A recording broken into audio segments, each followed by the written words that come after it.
Et on commence ce feuilleton avec cette phrase de soutien plutôt tiède, celle d'Yves Gégaud à Nicolas Sarkozy hier soir. C'est le journal du Centre qui rapporte les propos de l'ancien secrétaire d'État à l'Outre-mer. Entre deux maladies, on choisit la plus bénigne. Arnaud Montebourg, lui, n'y va pas par le dos de la cuillère. Il monte en ligne et cogne de plus en plus fort. Écoutez. À la tête de l'État, nous avons une sorte de gamin mal élevé qui use et abuse la France comme d'un jouet qui ne lui appartient pas. Et depuis la chute d'Eva Joly dimanche soir, chaque candidat révèle son petit secret pour se maintenir en forme. Selon Le Parisien, Marine Le Pen serait une marmotte qui refuse les dîners pour grappiller du temps de sommeil. En cas de fringale, Nicolas Sarkozy se contente d'un bout de chocolat ou d'un fromage blanc. François Hollande ménage sa voix en parlant mezzo forte et en suçant des bonbons au miel. Et Jean-Luc Mélenchon serait coutumier de séances d'acupuncture. Et regardez, c'est ce qu'on appelle la vraie ferveur militante. Une maison d'un militant socialiste dans l'Avesnois, près de la frontière belge. C'est une photo publiée par La Voix du Nord, recouverte d'affiches, de slogans et de drapeaux de François Hollande.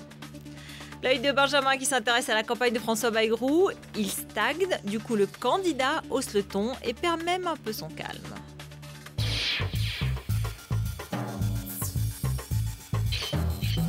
Stoppez ce type d'argument. Non mais vous pouvez en tout cas répondre. Vous vous trompez complètement. Oui, et donc à moins de 3 semaines du premier tour, François Bayrou a décidé de changer de ton.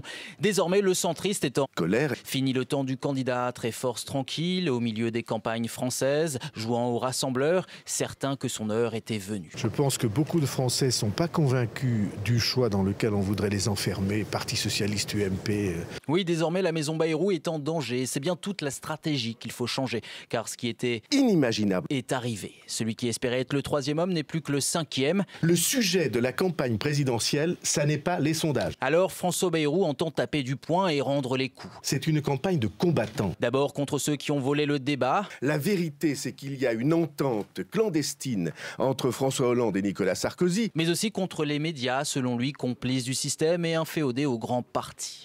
Mesdames et messieurs, excusez-nous, vous avez organisé 2 débats en première partie de soirée, mise en scène magnifiquement pour les primaires du PS.